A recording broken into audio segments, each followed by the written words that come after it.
तो देखिए last class में हम लोगों ने वर्क निकालने का फॉर्मूला सीखा था, और वो फॉर्मूला जो वर्क निकालने का था वो हमारे सामने पूरा उसको हमने डिराइव किया, और उसे हमें याद भी रखना है that D W is equals to minus of P external into D V. ठीक है, इस तरह से हम लोग वर्क का कैलकुलेशन करते हैं। पी एक्सटर्नल ही हम लोग क्यों यूज करते हैं ये मैंने आपको समझाया था। ठीक है, उसका रीजन था कि भाई अगर प्रोसेस इरिवर्सिबल हो रहा है, फास्ट प्रोसेस हो रहा है, तो उसमें ड्यूरिंग द प्रोसेस जो गैस का प्रेशर है वो डिफाइंड नहीं होता है, क्योंकि कंटेनर के अंदर हमें इस तरह से सोचना है कि there is a state of turbulence. Audio अपना ऑफ रखिए। तो कंटेनर के अंदर there is a state of turbulence. ठीक है, तो इसलिए हम लोगों ने बोला था कि हम लोग पी एक्सटर्नल को ही यहां पर यूज करते हैं। लेकिन अगर प्रोसेस रिवर्सिबल है, if the process is reversible, तो रिवर्सिबल प्रोसेस की पहचान ये होती है कि उसमें हमेशा इक्विलिब्रियम मेंटेन रहता है ना, always at equilibrium, always at equilibrium, हमेशा इक्विलिब्रियम मेंटेन्ड है at all points of time. तो रिवर्सिबल प्रोसेस में the external pressure and the gas pressure are same at every point of the process. System equilibrium में है, तो जो external pressure है और जो गैस का प्रेशर है ये हमेशा सेम रहते हैं। इसलिए फॉर अ रिवर्सिबल प्रोसेस हम लोग वर्क डन अगर निकालना है तो माइनस पी डीवी भी लिख सकते हैं। पी मतलब हो गया सिस्टम का प्रेशर यहां पर बेसिकली। ठीक है, तो रिवर्सिबल प्रोसेस के लिए हम लोग इस तरह का काम कर सकते हैं। ये हम लोगों ने पिछली क्लास में यहां तक सीखा था। अच्छा, फिर इसके साथ साथ मैंने आपको ये भी बताया था कि अगर आइडियल गैस की बात हो रही है तो P की जगह पर हम लोग for an ideal gas nRT by V भी सब्सटीट्यूट कर सकते हैं। ठीक है, एक आइडियल गैस की अगर बात हो रही है for an ideal gas in a reversible process, ठीक है, दिस इज इंपॉर्टेंट, ध्यान रखिए। For an ideal gas in a reversible process हम लोग P की जगह पर nRT बाय V भी सब्सटीट्यूट कर सकते हैं इन अ रिवर्सिबल प्रोसेस। अब उसके आगे क्वेश्चन कैसे करना है, this will depend upon the actual process. ठीक है, तो यहां तक की बात हम लोग कर चुके हैं पिछली क्लास में। तो आज हम लोग बेसिकली क्या करते हैं, सबसे पहले कुछ क्वेश्चन से स्टार्ट करते हैं। जरा कैलकुलेशन ऑफ वर्क पे एक दो न्यूमेरिकल्स आपको करवाता हूं। ठीक है, चलो क्वेश्चन लिखो। तो क्वेश्चन है, इन अ कंटेनर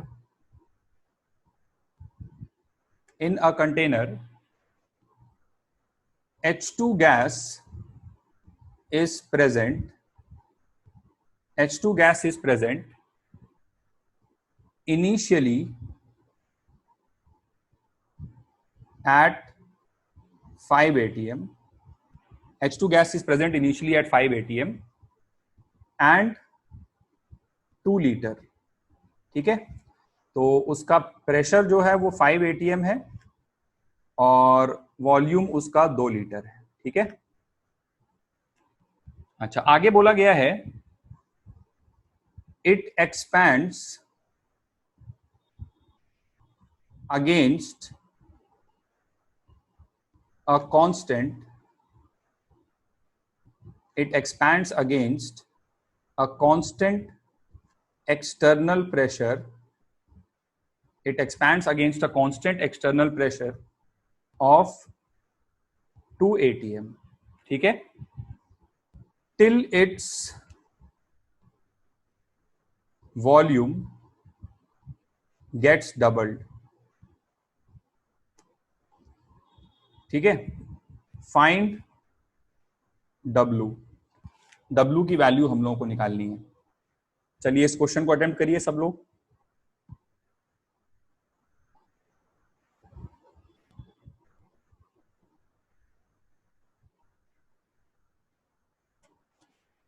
ठीक है, तो क्वेश्चन एक बार मैं आपको और समझा देता हूं। क्वेश्चन में क्या बोला जा रहा है कि एक कंटेनर है। ठीक है, इसको क्वेश्चन को एक बार नोट कर लीजिए पहले जल्दी से।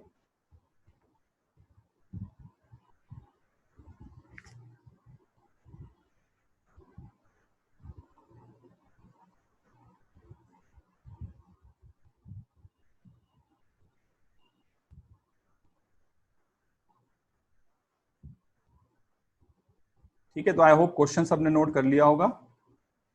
तो नेक्स्ट स्लाइड पर ही चलते हैं, एक बार सोल्यूशन देखते हैं इसका। तो क्वेश्चन में बोला गया है कि हमारे पास एक कंटेनर है और उस कंटेनर में हमारे पास हाइड्रोजन गैस प्रेजेंट है at a pressure of 5 atm and 2 litres, ठीक है, और वो एक्सपैंड कर रहा है against a constant external pressure of 2 atm तब तक जब तक उसका वॉल्यूम डबल ना हो जाए। तो डबल का मतलब इनिशियल वॉल्यूम अगर 2 लीटर था तो फाइनल वॉल्यूम 4 लीटर हो जाएगा। तो हमको इस प्रोसेस के लिए W की वैल्यू निकालनी है, ठीक है। तो क्वेश्चन को सॉल्व करते आइए, देखिए क्या होगा।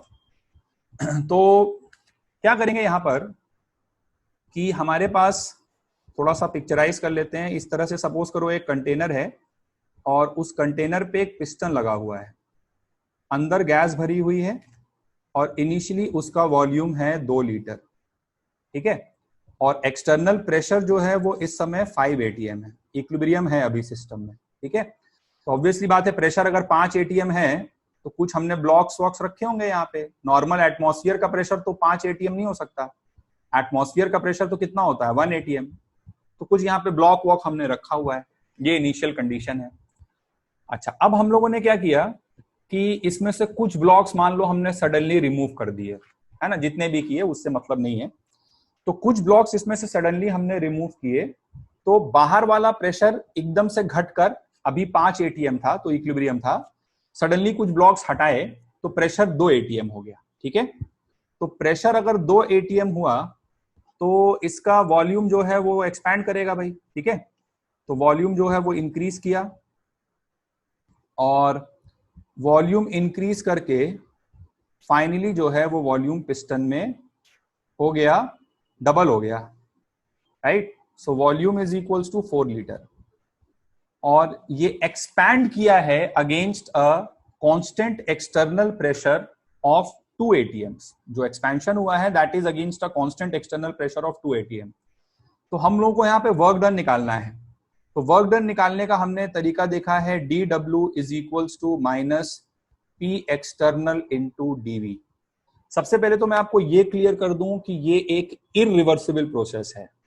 कांस्टेंट एक्सटर्नल प्रेशर के अगेंस्ट, कांस्टेंट एक्सटर्नल प्रेशर के अगेंस्ट अगर एक्सपेंशन या कंप्रेशन हो रहा है so the process is irreversible. क्योंकि रिवर्सिबल प्रोसेस में तुम बालू का एक एक पार्टिकल हटाते थे तो हर मोमेंट पर प्रेशर चेंज होता था।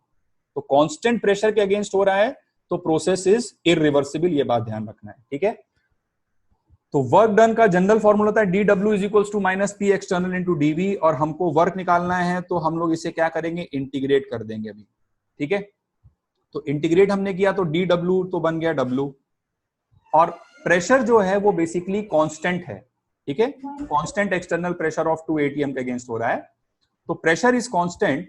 तो बच्चों जो चीज कांस्टेंट है वो इंटीग्रल के बाहर आ जाएगी, तो ये बन जाएगा माइनस पी एक्सटर्नल, और इसमें हम लोग लिमिट कहां से कहां तक लगाएंगे, v1 से लेकर के v2 तक। तो dv का इंटीग्रल बनेगा v, है ना, और उसको हम लोग सॉल्व करेंगे तो ये v2 माइनस v1 के बराबर ऐसा कुछ हमें लग रहा है कि आ जाना चाहिए, ठीक है। तो देखो यहां पे हम लोग क्या करेंगे कि माइनस पी एक्सटर्नल, जो एक्सटर्नल प्रेशर है, जो जिस प्रेशर के अगेंस्ट एक्सपेंशन हुआ है वो प्रेशर है माइनस, ये क्वेश्चन तो बहुत आसान है लेकिन फिर भी इसको करने के पीछे एक पर्पस है। वो प्रेशर की वैल्यू है 2 atm, ठीक है। फाइनल वॉल्यूम है 4 लीटर और इनिशियल वॉल्यूम है 2 लीटर, ठीक है।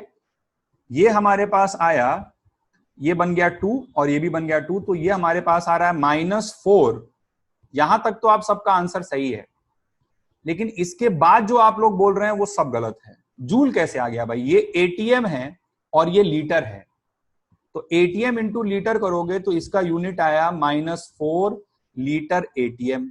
अब आप बोलोगे सर ये तो वर्क की यूनिट नहीं लग रही है, ठीक है, तो सही बात है, ये एसआई यूनिट तो बिल्कुल नहीं है, लेकिन कई बार क्या होगा इसी यूनिट्स में आंसर दे दिया जाएगा। ये बात ध्यान रखना कि पीवी वर्क तुम यहां निकाल रहे हो तो प्रेशर को अगर एटीएम में डालोगे और वॉल्यूम को लीटर में डालोगे, जो कि केमिस्ट्री में मोस्ट कॉमन यूनिट्स होते हैं प्रेशर और वॉल्यूम के, तो तुम्हारा आंसर लीटर एटीएम में आ जाएगा। But these are not SI units, ठीक है। तो एसआई यूनिट नहीं है तो इसे हम एसआई यूनिट्स में कैसे कन्वर्ट करें, तो तो अब इसके लिए हमको थोड़ा सा और सोचना पड़ेगा। तो 1 लीटर एटीएम को मैंने ऐसे लिखा 1 लीटर इंटू 1 एटीएम। ध्यान से देखिए, 1 लीटर को मैंने लिखा 1/1000, 1/1000 मीटर क्यूब। और 1 एटीएम को एसआई यूनिट्स गैसियस स्टेट में हमने पढ़ी थी, 1 एटीएम गैसियस स्टेट के चैप्टर में 1 ATM is equals to 1.01325 into 10 raise to the power 5 newton per metre square. ये हम लोगों ने पढ़ी थी एसआई यूनिट 1 एटीएम की वैल्यू गैसियस स्टेट के चैप्टर में, जब बैरोमीटर हम पढ़ रहे थे। ठीक है, तो अब यहां पे जब आप देखोगे, सॉल्व करोगे, तो ये मीटर स्क्वायर से 1 मीटर क्यूब कटेगा, ऊपर बचेगा मीटर और ये रहेगा न्यूटन। तो ये बच्चों आएगा न्यूटन इंटू मीटर। ठीक है, तो मैं एक बार अगली स्लाइड पर जा रहा हूं जल्दी से। तो यहां पर क्या हो जाएगा, इसको नोट कर लो। ठीक है, तो यहां पर क्या होगा, इधर मैं सॉल्व कर देता हूं। ठीक है, तो इसको जब सॉल्व करोगे तो यहां से तुम्हारे पास 1 लीटर एटीएम की जो वैल्यू है वो तुम्हें बिल्कुल रट्टा मार लेना है, याद रख लेना है, लगभग है ना, ये इससे कटेगा 1000 से और ये बन जाएगा 10 की पावर 2, तो ये वैल्यू आएगी 101.3 जूल। ये आपको ध्यान रखना है। 1 लीटर एटीएम है ना, इधर 1 लिखा हुआ है, 1 litre ATM is equals to 101.3 joules. This is very important. कई बार क्वेश्चन में क्या होता है, क्वेश्चन बनाने वाले 1 लीटर एटीएम की वैल्यू खुद से दे देते हैं, और ज्यादातर वो वैल्यू कैलकुलेशन को आसान बनाने के लिए बोलते हैं कि अप्रोक्सीमेटली 100 जूल के बराबर ले लो। ठीक है, तो 1 लीटर एटीएम ध्यान रखना है 101.3 जूल के बराबर है। एग्जैक्ट वैल्यू तो ये है। ठीक है, इसको मल्टीप्लाई करोगे, ये दिखाई दे रहा होगा तुम्हें, 100 बनेगा, तो 101.325 आ रहा है। ठीक है, 101.325 आ रहा है, लेकिन उसको अप्रोक्सीमेटली हम लोग, ठीक है, 101.3 लेते हैं, और कैलकुलेशन को सिंप्लीफाई करने के लिए हम लोग उसे 1 लीटर एटीएम को 100 जूल के आसपास भी ले सकते हैं। ठीक है, इतनी बात जल्दी से सब लोग। तो नेक्स्ट क्वेश्चन हम लोग देखते हैं।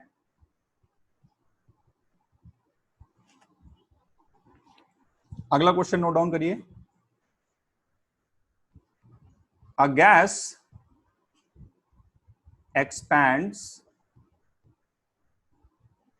against a variable pressure. A gas expands against a variable pressure. P is equals to 20 by V, जहां पर P है एटीएम में और V है लीटर में। A gas expands against a variable pressure, P is equals to 20 by V, जहां पर P ATM में है और V लीटर में है, from a volume of 1 liter to a final volume of 10 liter. Find W, work done निकालना है। चलिए इस क्वेश्चन को अटेम्प्ट करिए।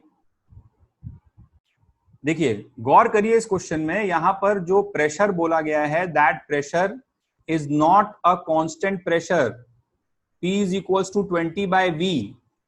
तो लगातार हर मोमेंट पे जैसे जैसे वॉल्यूम बढ़ता जा रहा है, लगातार प्रेशर भी चेंज हो रहा है ना। तो प्रेशर अगर कांस्टेंट नहीं है, चेंज हो रहा है, लगातार वेरिएबल है, तो आप उसे इंटीग्रल से बाहर थोड़ी ना निकाल दोगे भाई।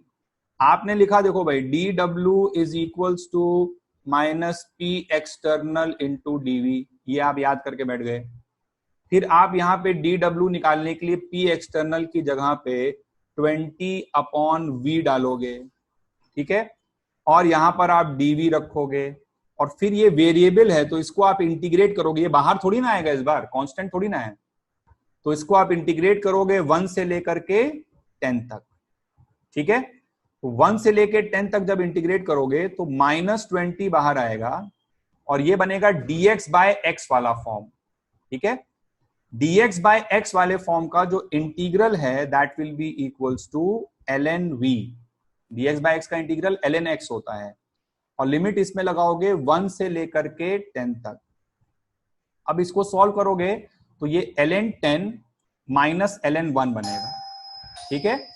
ln 10 की वैल्यू मतलब ln 10 माइनस ln 1 बनेगा, ln 1 तो 0 हो जाएगा, तो इसका आंसर बच्चों आ जाएगा -20 ln 2, सॉरी -20, एक मिनट, -20 ln 10, ये आंसर आएगा। और यूनिट रहेगी क्या, प्रेशर को तुमने एटीएम में डाला है, वॉल्यूम को लीटर में डाला है, तो यूनिट रहेगी लीटर एटीएम। अब इसको अगर और आगे सॉल्व करना चाहते हो, ठीक है, तो यहां पर -20 इंटू ln 10 की वैल्यू, ठीक है, ये या तो याद होगी या याद होनी चाहिए, 2.303 होती है। तो -20 इंटू 2.303 इंटू लगभग अगर जूल में देना है तो 100 ले लो, या बहुत अप्रोप्रिएट आंसर देना चाहते हो तो 101.3 जूल ले लो। तो ये पूरा सॉल्व करोगे तो ये जो भी आंसर आ जाएगा, this will be the value of W in joules, ठीक है। तो यहां पर pressure is variable, it is not constant. तो अगर वो कांस्टेंट नहीं है प्रेशर की वैल्यू, तो हम लोग उसे इंटीग्रल के बाहर नहीं निकाल सकते, इसको अंदर रख के इंटीग्रेट करना पड़ेगा, ठीक है। तो ये सोल्यूशन हो जाएगा प्रॉब्लम का। ऑडियो ऑफ कर लीजिए, आगे बढ़ते हैं। तो नेक्स्ट हम लोग अब थोड़ा सा कुछ और सिचुएशंस में वर्क को और डिटेल में इन डेप्थ थोड़ा एनालाइज करते हैं, और इस बात से हमको ये भी फील आएगी, अगर आपको याद आ रहा हो, मैंने बोला था शुरुआत में ही कि वर्क जो है वो एक पाथ फंक्शन है, मैंने उसको पाथ फंक्शन की उपाधि दी थी। तो उस बात को थोड़ा सा और समझते हैं और थोड़ा सा और डिटेल में एनालाइज करते हैं वर्क को, ठीक है। सो लेट अस, मतलब हम लोग क्या कर रहे हैं यहाँ पे, और कैलकुलेशन ऑफ वर्क करने जा रहे हैं अभी, और वर्क को थोड़ा बारीकी से ऑब्जर्व करने जा रहे हैं, ठीक है। तो चलो हम लोग सबसे पहले बात करते हैं एक्सपेंशन के बारे में। एक्सपेंशन में वर्क डन हम लोग निकालते हैं। तो first of all let us start with single stage expansion, ठीक है। तो सिंगल स्टेज एक्सपेंशन अगर हो रहा है तो ये तो बड़ी ऑब्वियस ही बात हो गई कि सिंगल स्टेज एक्सपेंशन है तो वो इरिवर्सिबल होगा। तो फिर से अपने मन में एक पिक्चर बनाओ कि हमारे पास एक कंटेनर है, उस पे एक फ्रीली मूवेबल पिस्टन लगा हुआ है, अंदर हमारे पास गैस है और ऊपर एक ब्लॉक ऑफ मास एम रखा हुआ है, ठीक है। तो initially, just a minute, initially इस सिस्टम का जो प्रेशर है, ठीक है, वो है P1 is equals to PATM plus mg bye a, capital M है ये, है ना, इसको कैपिटल M की तरह बना लेना। और इसका वॉल्यूम है V1 कुछ। हम लोगों ने क्या किया कि सडनली इस ब्लॉक ऑफ मास M को यहां से रिमूव कर दिया। तो जैसे ही हम लोग ब्लॉक ऑफ मास M को रिमूव कर देंगे तो इसमें क्या होगा भाई, एक्सपेंशन होगा, सिंगल स्टेज एक्सपेंशन इसको बोलते हैं हम लोग, ठीक है। तो ये एक्सपैंड करके ऊपर आ जाएगा और फाइनली इसका प्रेशर जो है वो P2 is equals to PATM के बराबर हो जाएगा, जो एटमॉस्फेरिक प्रेशर है वो तो लग ही रहा है, और वॉल्यूम कुछ V2 हो गया, ठीक है। तो हमको इस केस में निकालना है, चलो वर्क डन हमें निकालना है, ठीक है। तो हमने लिखा dW is equals to minus of P external into dV। अच्छा, फिर ये इंटीग्रेट करना है इसके बाद, तो ठीक है। ये बात नजर आ रही है कि इस प्रोसेस में जो एक्सटर्नल प्रेशर है वो कांस्टेंट है, ठीक है, क्योंकि जैसे ही हमने ब्लॉक ऑफ मास एम को हटाया, देखो तुम्हें एक्सटर्नल प्रेशर वो वाला प्रेशर लेना है जब प्रोसेस हो रहा है, जिस समय पिस्टन ऊपर जा रहा है, एक्सपैंड कर रहा है, उस समय बाहर का प्रेशर क्या है, वो एक्सटर्नल प्रेशर होता है। तो प्रोसेस कब चालू हुआ, जब block of mass M remove हो गया तब चालू हुआ प्रोसेस, ठीक है। तो जैसे ही block of mass M remove हुआ तो बाहर तो अभी केवल वातावरण का प्रेशर लग रहा है भाई, जो एटमॉस्फेरिक प्रेशर नॉर्मल है वो प्रेशर लग रहा है, ब्लॉक तो हट चुका है। और उसी एटमॉस्फेरिक प्रेशर के अगेंस्ट ये एक्सपैंड करके V1 से V2 आया। बीच में जो गैस का प्रेशर है जिस समय मूव कर रहा है वो तो डिफाइंड है नहीं, इसलिए तुम उसको तो यूज कर नहीं पाओगे, क्योंकि ये वैसे भी कैसा प्रोसेस है, इरिवर्सिबल प्रोसेस है, ये IRR लिख दिया शॉर्ट फॉर्म में।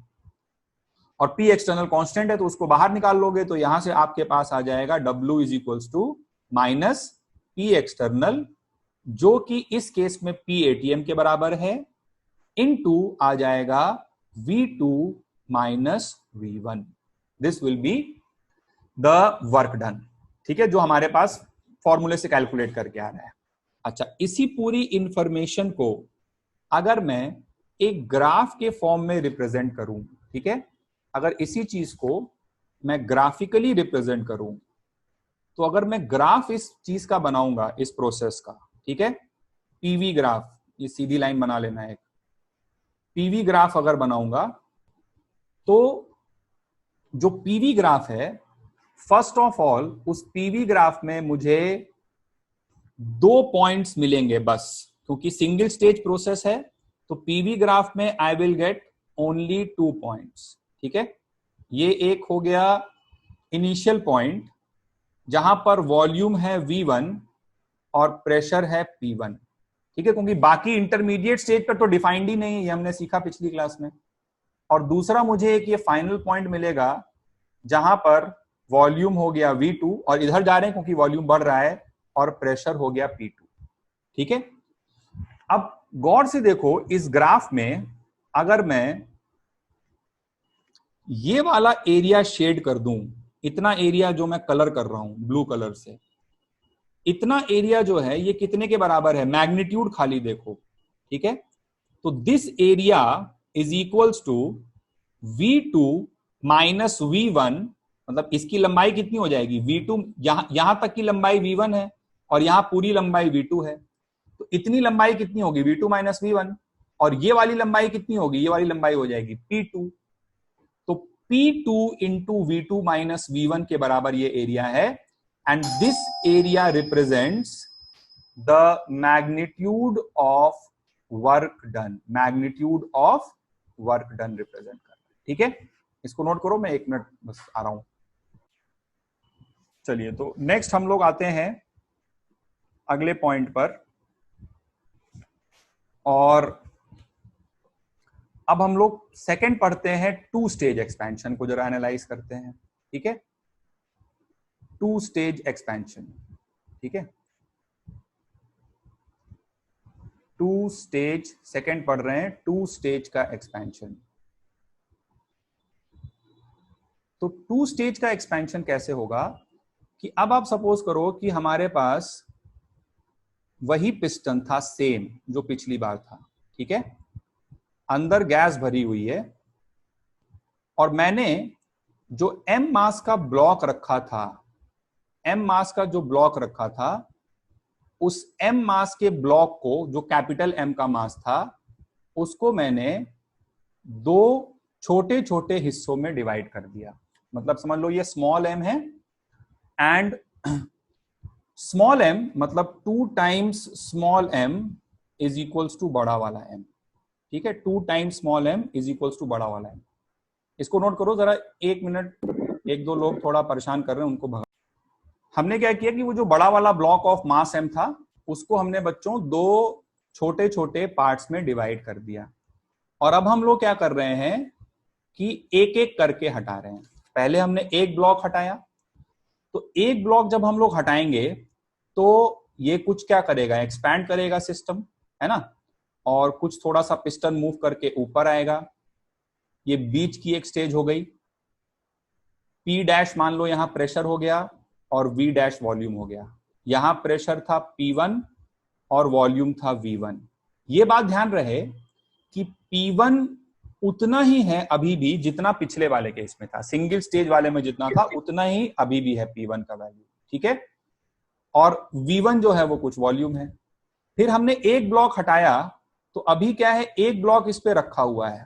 ठीक है, एक ब्लॉक इस पे रखा है, तो ये कोई एक इंटरमीडिएट स्टेज आई जहां पर P डैश प्रेशर हो गया। ठीक है, तो P डैश की वैल्यू सोचो कितनी हो जाएगी, P डैश की value will be equals to P ATM plus small mg/a, क्योंकि एक ब्लॉक रखा है ना भाई, आपके पास दो ब्लॉक थे, ठीक है, और आपने एक एक करके दोनों को हटाया। तो पहले एक ब्लॉक जब हटाया तो कुछ एक्सपैंड किया, वॉल्यूम आ गया V1 से V डैश, ठीक है। और फिर आपने जब ये दूसरा वाला ब्लॉक फाइनली हटा लिया, जब सेकेंड वाले ब्लॉक को भी आप रिमूव कर दोगे, ठीक है,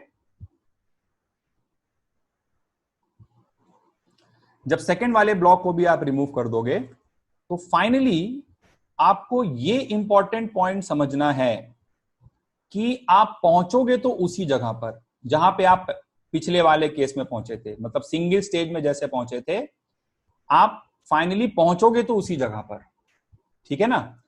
क्योंकि फाइनली देखो P2 यहां पर भी कितना हो जाएगा, PATM ही हो जाएगा, और वॉल्यूम जो है वो V2 हो जाएगा, ठीक है। तो अब हम लोग को क्या करना है, यहां पे हम लोग को वर्क डन निकालना है। तो वर्क डन हम लोग यहां पर दो स्टेजेस में सोच सकते हैं। जैसे W को मैं सोच सकता हूं as W1 plus W2। W1 की वैल्यू क्या होगी, W1 की वैल्यू होगी माइनस ऑफ, जैसे पहला ब्लॉक हट गया, ध्यान सुनना मेरी बात, जो सिंगल पहला स्टेज ऑफ एक्सपेंशन है, ठीक है। तो पहला ब्लॉक जब हटा तो प्रेशर कितने के बराबर हो गया, जैसे ही पहला ब्लॉक रिमूव हुआ, एक मिनट, तो जैसे ही पहला ब्लॉक रिमूव हुआ फर्स्ट ब्लॉक हटने के बाद, तो एक्सटर्नल प्रेशर हो चुका है minus of PATM plus small mg/a into V dash minus V1। ये W1 की वैल्यू आएगी, ठीक है। और W2 की वैल्यू आएगी, जब दूसरा ब्लॉक हट गया तो एक्सटर्नल प्रेशर हो चुका है माइनस PATM, तो minus PATM into V2 minus V dash, ठीक है। तो कि इनिशियल और फाइनल स्टेट अभी भी वो सेम है जो पिछली बार थी।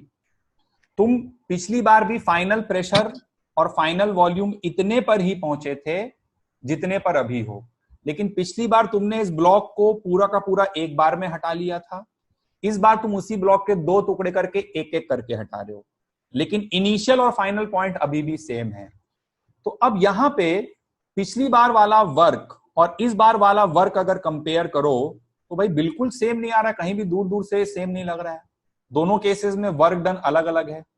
और इसी चीज को अगर तुम ग्राफिकली प्लॉट करोगे तो ये बात तुम्हें और भी ज्यादा समझ में आ जाएगी, ठीक है। अगर ग्राफिकली देखा जाए इस बार क्या हो रहा है, तो पीवी ग्राफ अगर हम लोग प्लॉट करें तो इस बार हमको पीवी ग्राफ पर मिल जाएंगे 3 पॉइंट्स, ठीक है, क्योंकि 2 स्टेज प्रोसेस है तो हमें 3 पॉइंट्स मिलेंगे। n स्टेज में n+1 पॉइंट मिलता है। तो इनिशियल पॉइंट अभी भी वही है जो पिछली बार था, ठीक है। Initial point is still the same, तो वो है वॉल्यूम V1, ठीक है, वॉल्यूम है V1,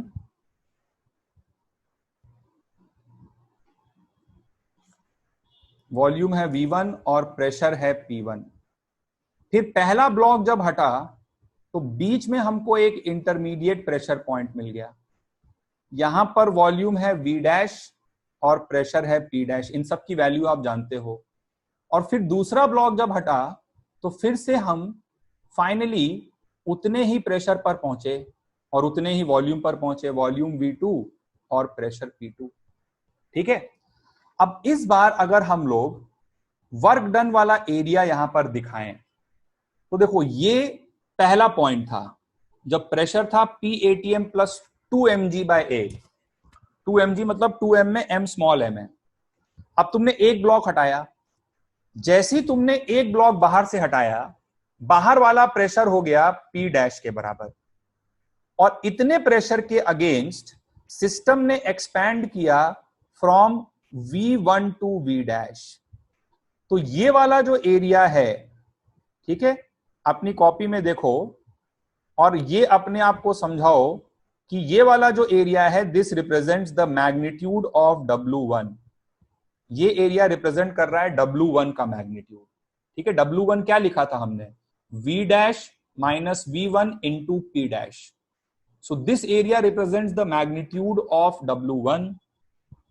अब यहां पे आने के बाद हम लोग आ चुके हैं सेकेंड वाले पॉइंट पर. ठीक है, इस पॉइंट पर हैं अभी. यहां से हमने दूसरा ब्लॉक हटाया.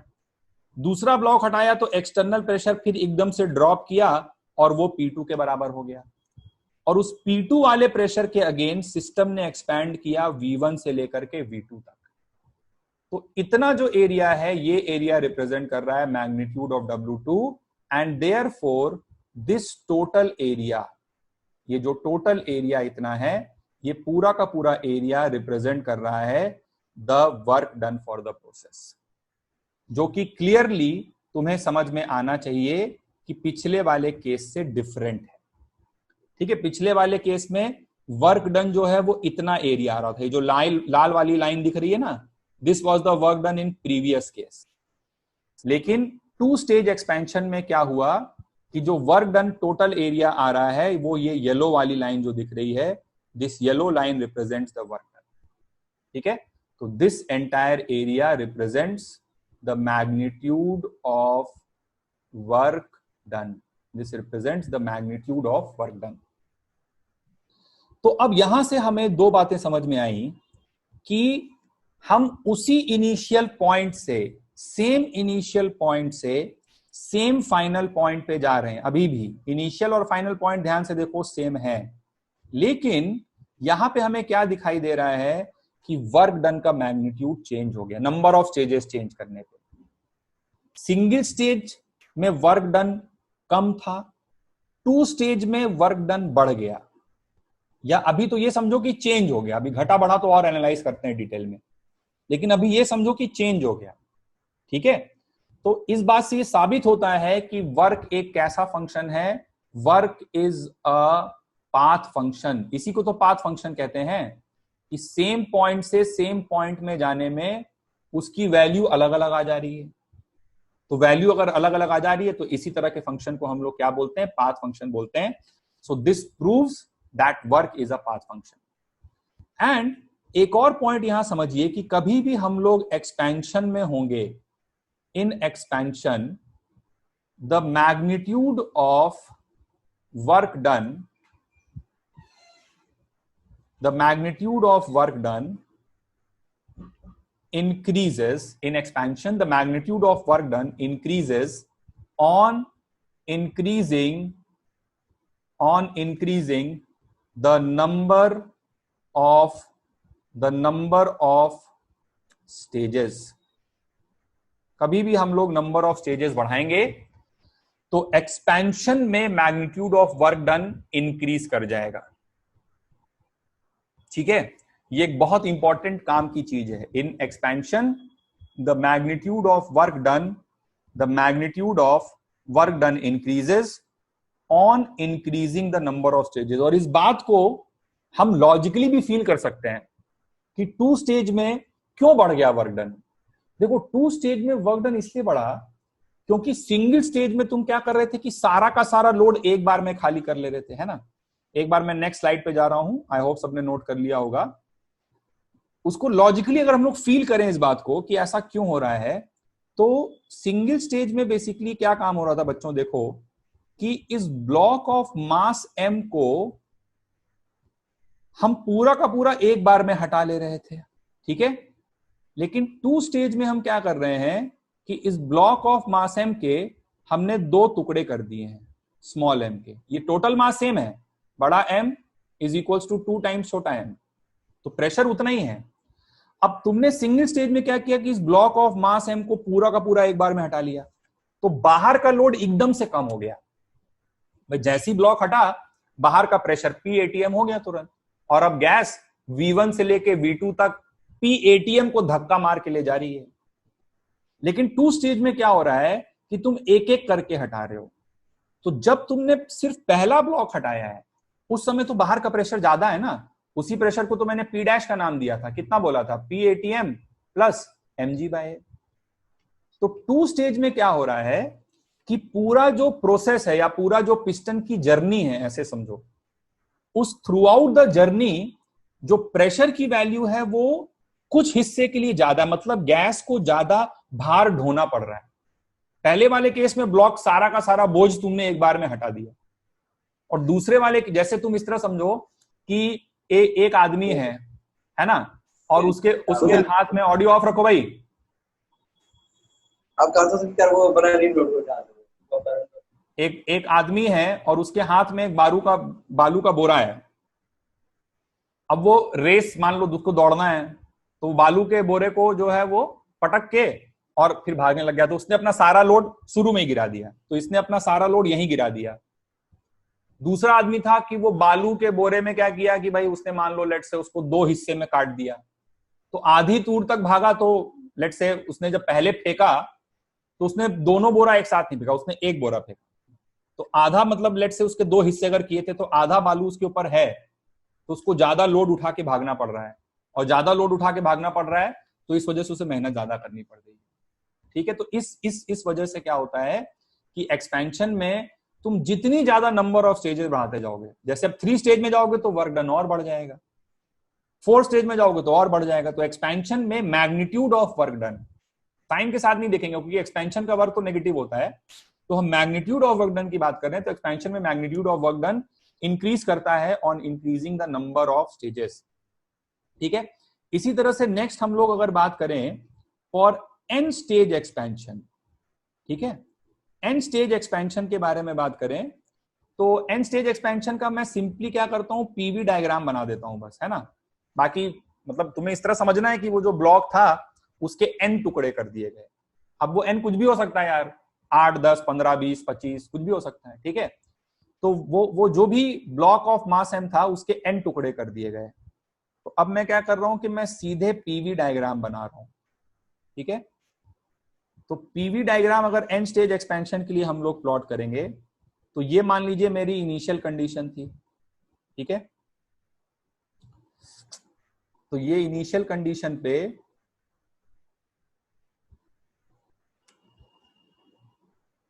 हमारे पास प्रेशर की वैल्यू थी। ठीक है, यहां वॉल्यूम V1 था और प्रेशर P1 था। फिर मान लो वो जो M मास का ब्लॉक था उसके N टुकड़े किए थे, तो एक ब्लॉक हटाया हमने, तो एक ब्लॉक जब हमने हटाया तो वॉल्यूम हो गया कुछ V डैश और प्रेशर हो गया P डैश। तो ये हो गया P डैश और V डैश। ठीक है, एक ब्लॉक हटा। फिर उसके बाद मान लो एक दूसरा ब्लॉक हटा। ठीक है, तो फिर से वॉल्यूम जो है वो हो गया कुछ V डबल डैश और प्रेशर हो गया P डबल डैश। फिर एक और ब्लॉक हटा, तो एक और ब्लॉक हटा तो वॉल्यूम हो गया कुछ V ट्रिपल डैश, उसको हम लोग लिख नहीं रहे हैं। और इसी तरह धीरे धीरे धीरे धीरे फाइनली कर करके हमने आखिरी ब्लॉक तक हटाया, तो फिर से फाइनल वॉल्यूम V2 ही हुआ और प्रेशर P2 ही हुआ। तो दिस इज हाउ रफली the graph for n stage. अब एन कुछ भी हो सकता है, तो उसको डिफाइन तो है नहीं, तो बीच में हमने कुछ जगह खाली छोड़ दी कि जितना भी है ना। तो अब इसमें हम लोग जरा वर्क डन वाला एरिया शेड करें एक बार। ठीक है, तो इधर ये वाला जो है ये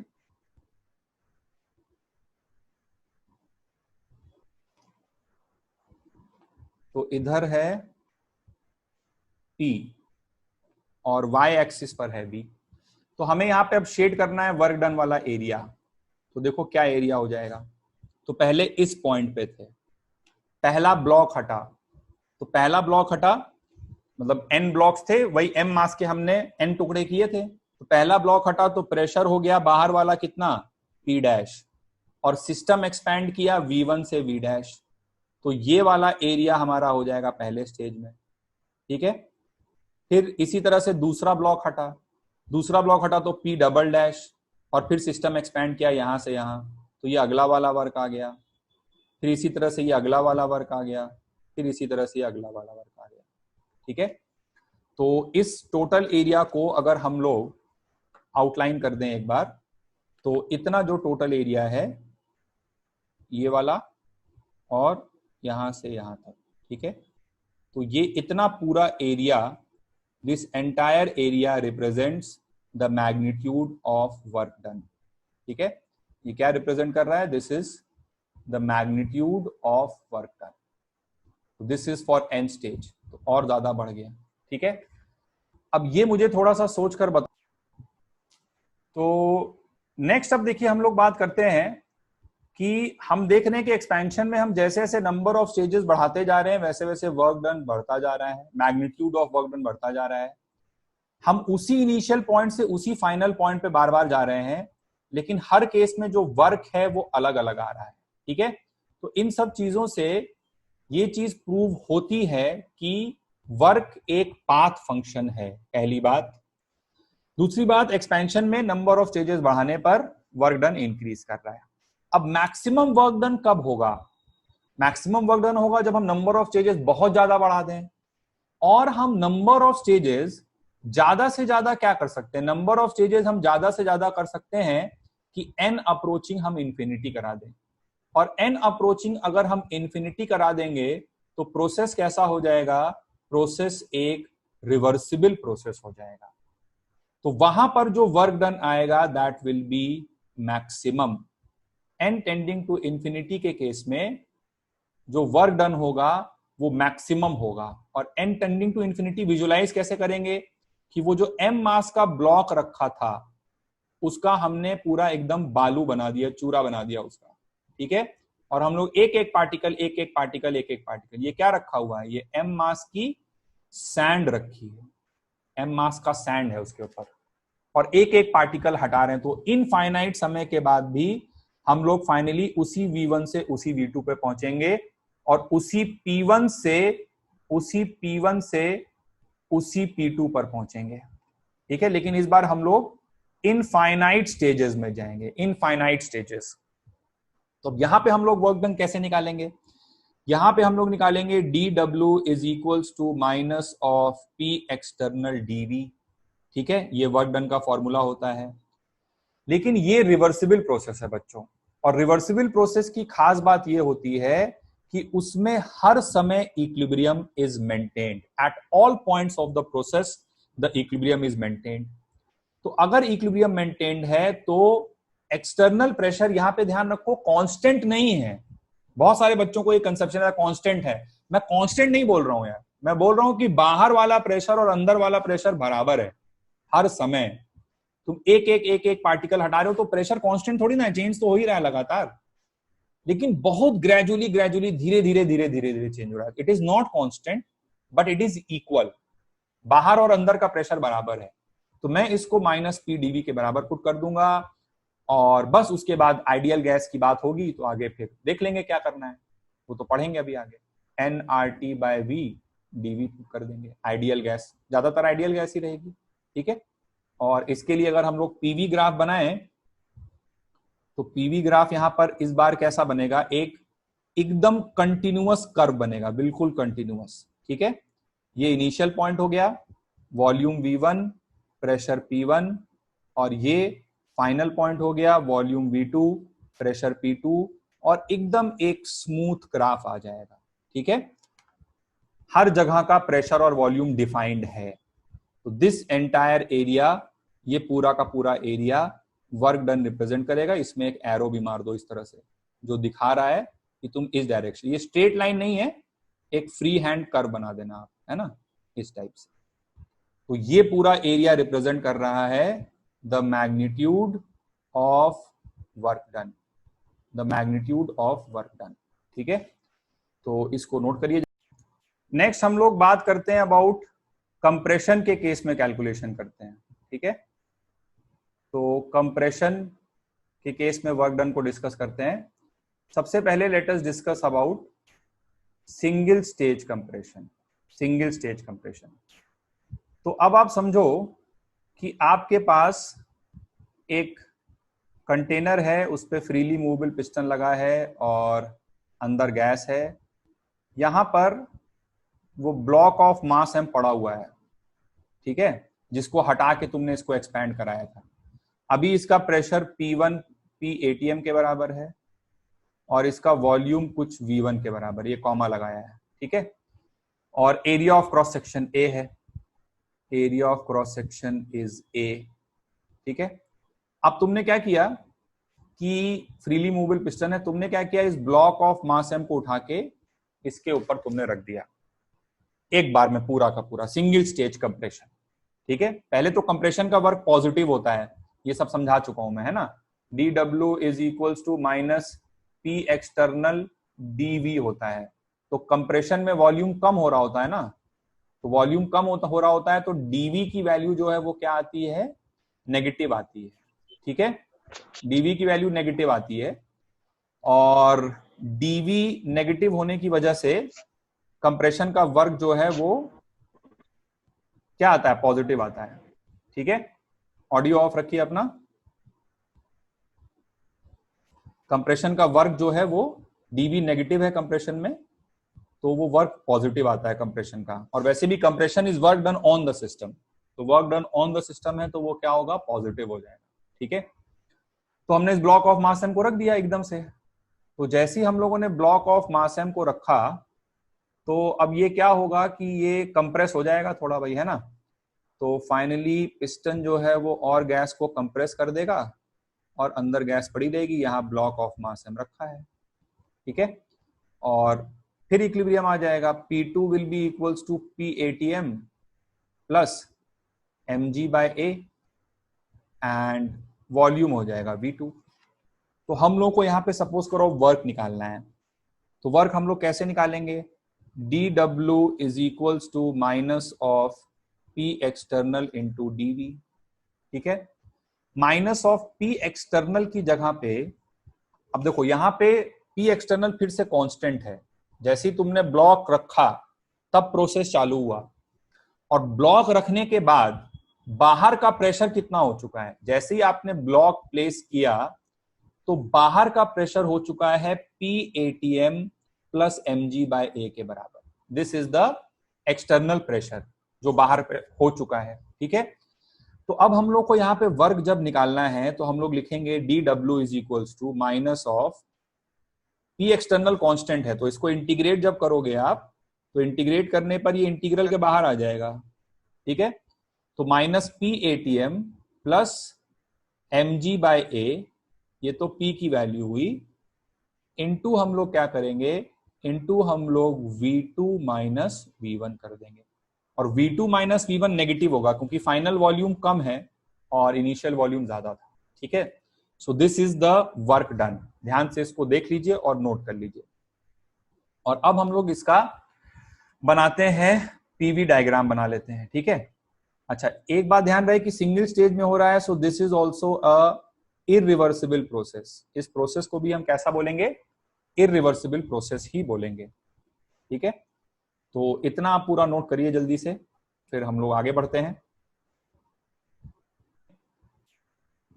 ठीक है, पीवी डायग्राम बनाएं, तो पीवी डायग्राम कैसा बनेगा इस केस में, देखिए पीवी डायग्राम इस बार ध्यान रखिए कंप्रेशन हो रहा है ना, तो पीवी डायग्राम जो बनेगा वो कुछ इस टाइप से बनेगा। वाई एक्सिस पे हमने प्रेशर लिया है और एक्स एक्सिस पे वॉल्यूम लिया है। ठीक है, so this was initial volume V1 and pressure P1, और फाइनल प्रेशर ज्यादा है, इस बार कंप्रेशन करा रहे हो।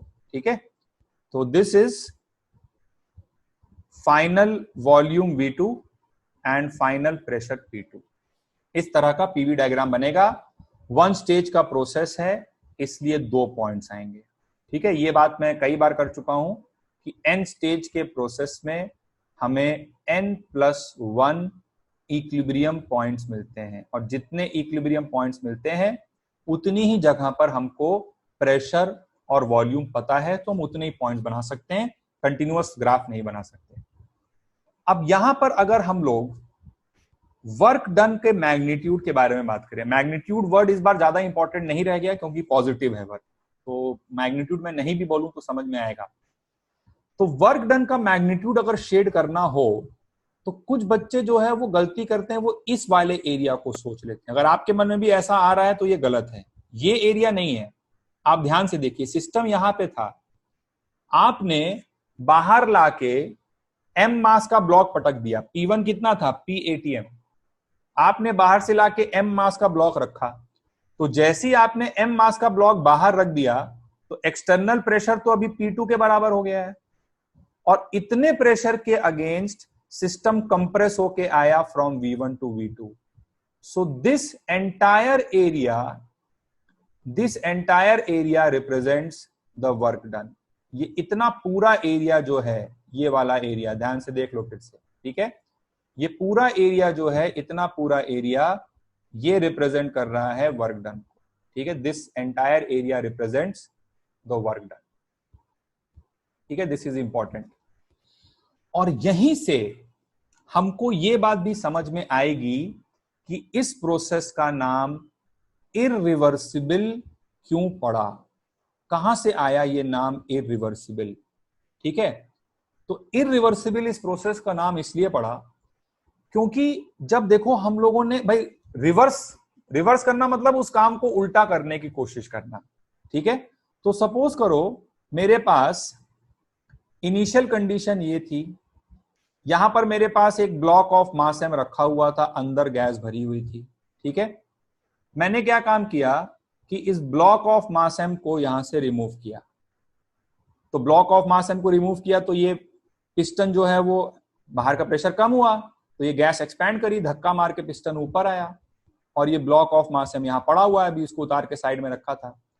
तो जब मैं सिंगल स्टेज एक्सपेंशन करवा रहा था तो वहां पे अभी हमने थोड़ी देर पहले पढ़ा था मैग्नीट्यूड ऑफ वर्क डन इतना आया था, मतलब सिस्टम यहां से यहां आया था सिंगल स्टेज में एक्सपैंड करके, and this was the magnitude of work done. इतना वर्क सिस्टम ने सराउंडिंग पर किया, ठीक है. अब मैं क्या चाह रहा हूं कि मैं इस प्रोसेस को रिवर्स करवाना चाह रहा हूं, उल्टा करवाना चाह रहा हूं, ठीक है. तो अब जब मैं इस प्रोसेस को रिवर्स करा रहा हूं तो मैंने इस ब्लॉक ऑफ मास एम को जो मैंने पहले उठा के रखा था नीचे, उसको मैंने फिर से उठा के इसके ऊपर डाल दिया. तो फिर से जब मैंने इसके ऊपर उठा के डाला तो सिस्टम तो वहीं पहुंच गया जहां पे था, सिस्टम तो इनिशियल पॉइंट फिर से वहीं पहुंच गया. भाई इसको रख दोगे फिर से सिस्टम का प्रेशर और वॉल्यूम उतना ही हो जाएगा, लेकिन सराउंडिंग में एक परमानेंट चेंज आ गया. मतलब इस प्रोसेस में रिवर्सिबल मतलब क्या, मैं तुम्हें आज 10 रुपए दूं, कल तुमसे 10 रुपए ले लूं, सारा हिसाब किताब बराबर. लेकिन इस प्रोसेस का हिसाब किताब बराबर नहीं हो पाया. हिसाब किताब बराबर इसलिए नहीं हो पाया क्योंकि सिस्टम कम वर्क करके गया था, यहां से यहां तक जब आया था तो इतना वर्क किया था, लेकिन दोबारा वो उसी पॉइंट पर आने के लिए सराउंडिंग से ज्यादा वर्क करवा रहा है. और ज्यादा वर्क करा रहा है तो भाई कुछ ना कुछ नेट चेंज आ गया ना, सिस्टम में तो नहीं आया क्योंकि सिस्टम तो चलो जिस स्टेट पे था उसी स्टेट पर वापस पहुंच गया, लेकिन सराउंडिंग में एक परमानेंट चेंज कुछ ना कुछ आ गया हमेशा के लिए. तो इसलिए हम लोग इस प्रोसेस को इररिवर्सिबल बोलते हैं, ठीक है. लिख लो चाहो तो, because the surrounding has to do because the surrounding has to do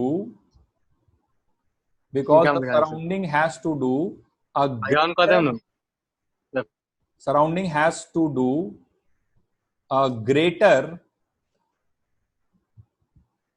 a greater amount of work in taking the system to same initial state, because the surrounding has to do a greater amount of work in taking the system to same initial state. इसीलिए इस process को irreversible process का नाम दिया जाता है, ठीक है, क्योंकि ये पूरी तरह से रिवर्स नहीं हो पाया, ठीक है. नेक्स्ट आइए हम लोग स्टडी करते हैं, इसको जल्दी से नोट करिए. नेक्स्ट हम लोग स्टडी करते हैं टू स्टेज कंप्रेशन, ठीक है. टू स्टेज कंप्रेशन को हम लोग स्टडी करते हैं. अभी हमने सिंगल स्टेज किया था, अब हम टू स्टेज को स्टडी करते हैं. तो आ जाते हैं अगले स्लाइड पर.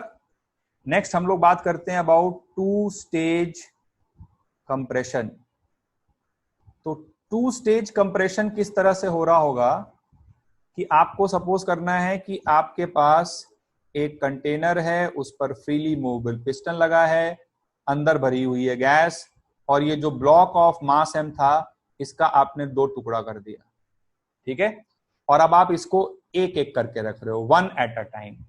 तो फिर से मान सकते हैं वॉल्यूम होगा V1 से, पहले V1 था, फिर एक टुकड़ा रखोगे कुछ कंप्रेस होके V डैश हो जाएगा, फिर दूसरा टुकड़ा रखोगे फिर कंप्रेस होके V2 हो जाएगा। ठीक है, तो उसी पॉइंट पर पहुंचोगे जहां पे सिंगल स्टेज कंप्रेशन से पहुंचे थे।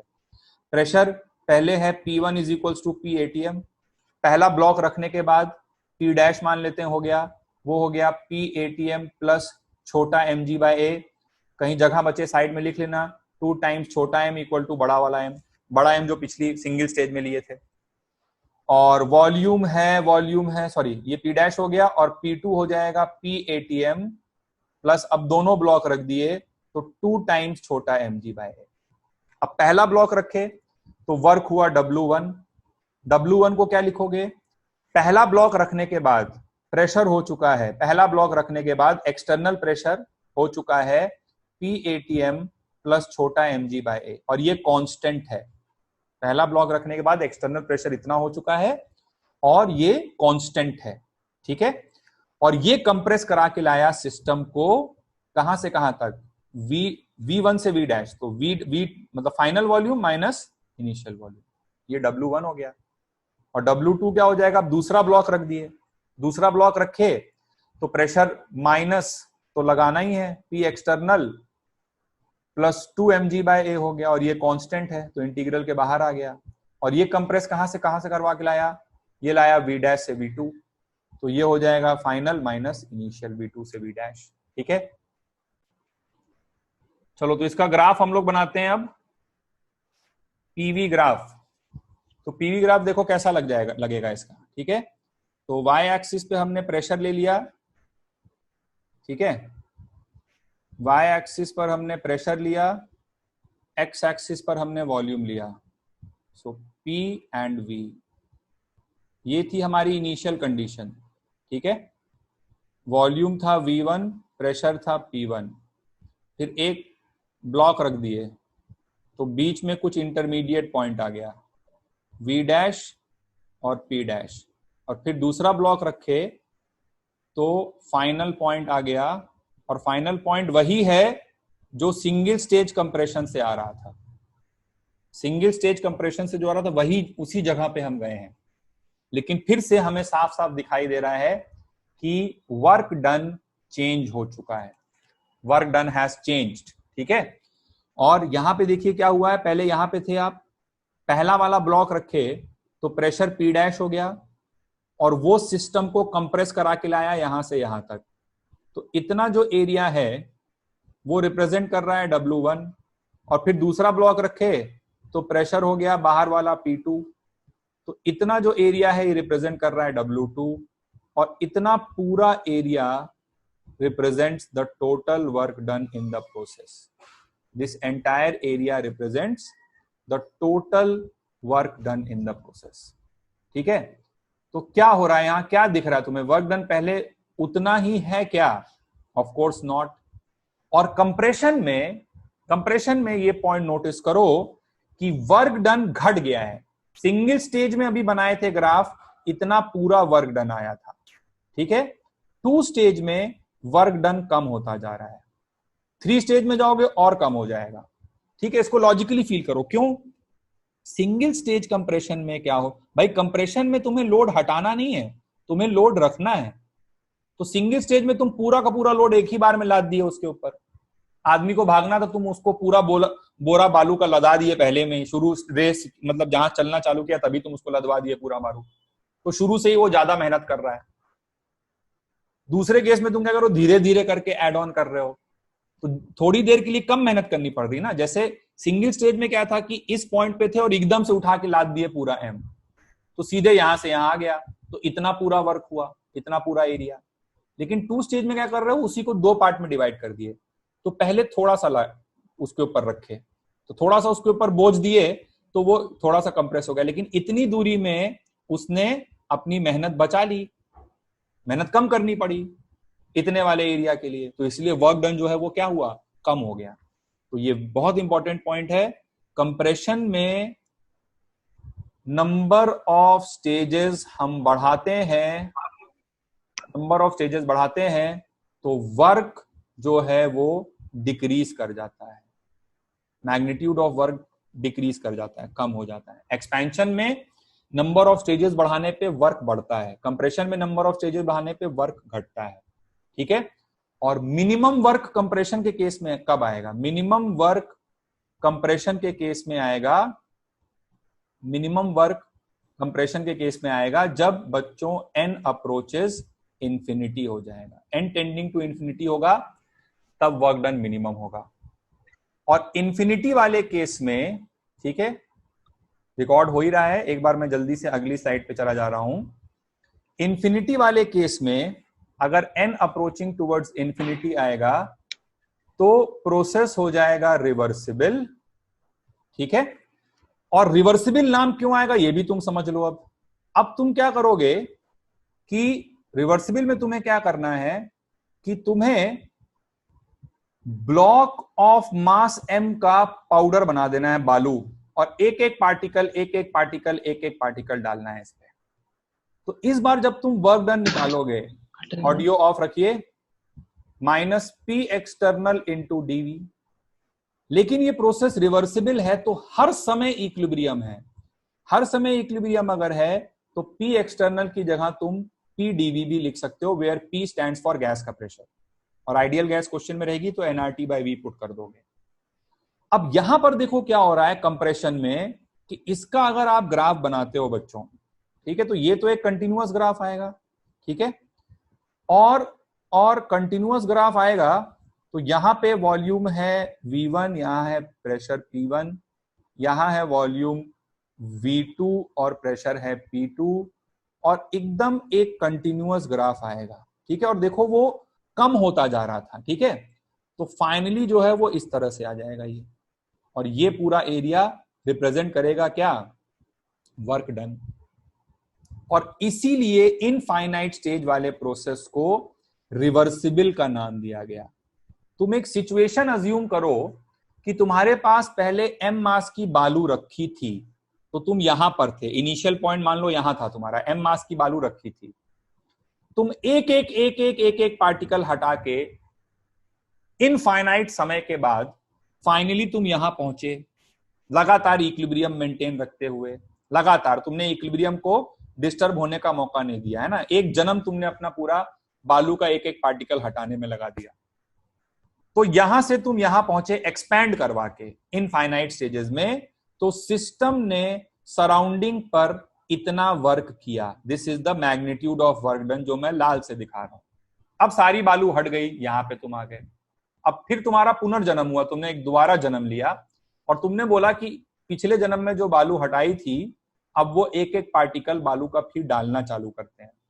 तो फिर तुमने एक एक पार्टिकल एक एक पार्टिकल एक एक पार्टिकल एक एक पार्टिकल डाला, तो एक एक पार्टिकल डाल के फिर से जब तुम दोबारा से लगातार इक्विलिब्रियम मेंटेन करते हुए, है ना, हर समय इक्विलिब्रियम मेंटेन करते हुए जब तुम कंप्रेशन करवाए रिवर्सिबल, तो तुम फिर से वहीं पहुंच गए जहां पिछले जन्म की शुरुआत में तुमने स्टार्टिंग करी थी।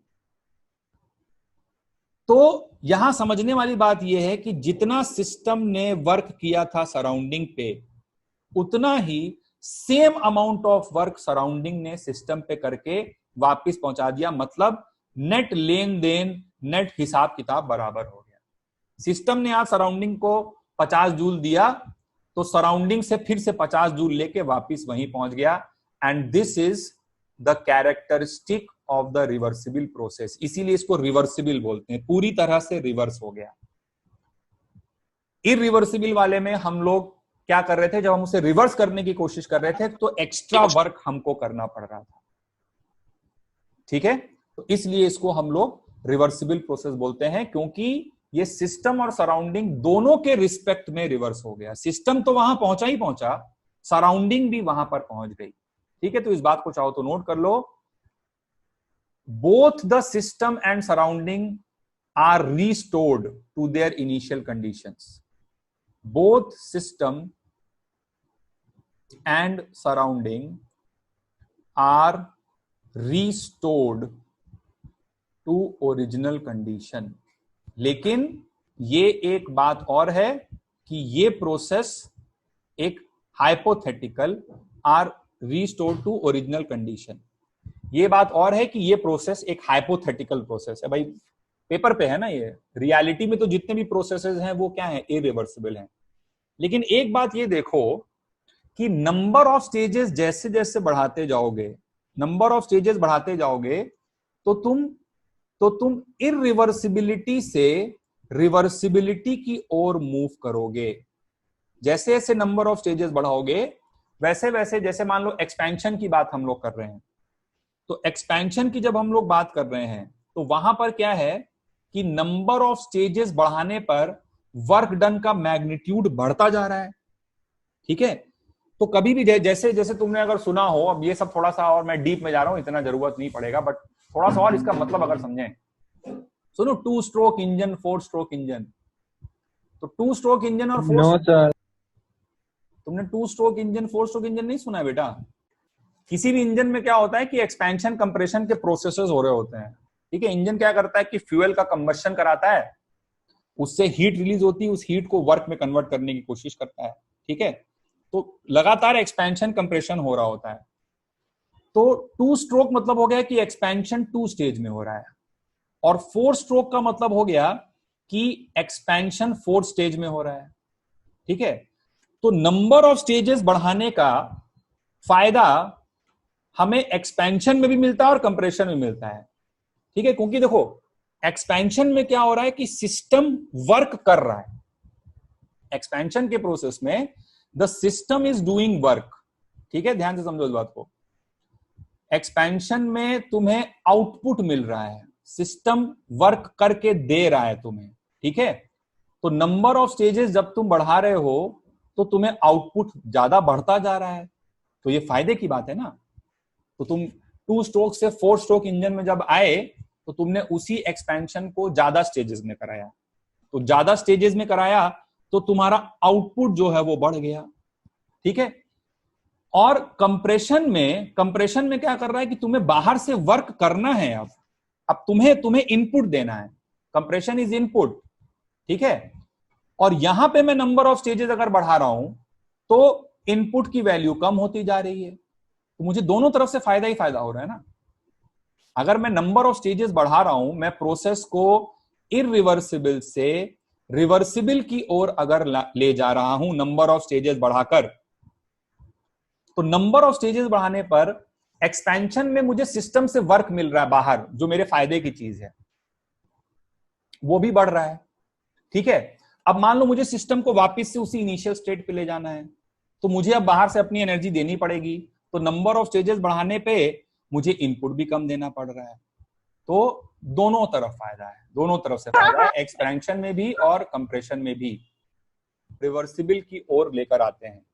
अब इसमें क्या है, तुम ऐसे सोच सकते हो सर फिर तो हम 4 स्ट्रोक क्यों, फिर हम 10 स्ट्रोक का इंजन बना दें और फायदा हो जाएगा, हम 1000 स्ट्रोक का इंजन बना दें। तो बेटा टाइम भी तो एक फैक्टर है ना। हमको एक लिमिटेड समय में हमारा काम केवल यही नहीं कि एफिशिएंसी हमारी ज्यादा हो, टाइम भी तो एक फैक्टर है।